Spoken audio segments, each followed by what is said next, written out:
সুজি এমন একটা জিনিস, আমরা যে কোনো খাবার তৈরি করে এটাকে পরিবেশন করে দিতে পারি।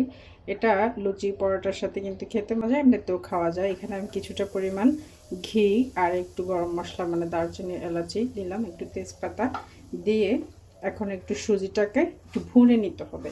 আর ঘির পরিমাণ খুব বেশি দিই, অল্পই দিয়েছি। আজকে অল্প ঘিতে রান্না করব, তারও একটা কারণ আছে, পরে বলি দিব।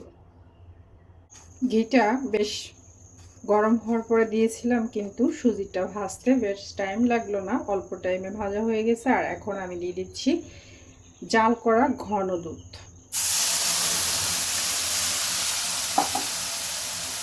1 কাপ পানি, স্বাদ মতো লবণ। এখন এটাকে অনবরত নেড়ে রান্না করি। ঠিক এরকম একটু থকথকে হয়ে গেলে সুজিটা, তারপরে দিচ্ছি চিনি। 1 কাপ চিনি দিচ্ছি। 1 কাপ সুজির জন্য 1 কাপ চিনি দিলাম আমি। আর এখানে কিছুটা কিশমিশ আর কিছুটা বাদাম দিচ্ছি।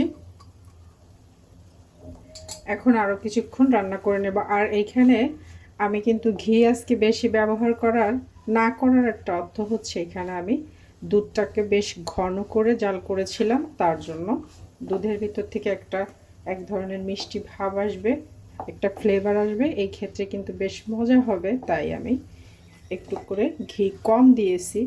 আর এখনই তো নেড়ে চেড়ে রান্না করছি।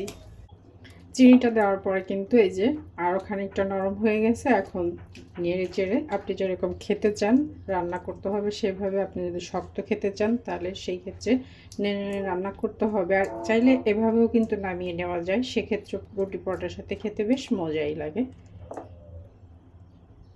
এই পর্যায়ে আমি একটুখানি ফুড কালার দিয়ে দিচ্ছি। হালুয়াটা কিংবা বরফি যাই বলা হোক, এটার কালারটা আরও সুন্দর আসার জন্য। তবে এটা কিন্তু আমি পানি দিয়ে গুলিয়ে একটু গোলাপ জলের সাথে মিক্স করে দিলাম। এটা যখন একটা ডোর ফন্ডে চলে আসবে সেই ক্ষেত্রে আমরা একটা প্লেটে ঢেলে নিচ্ছি।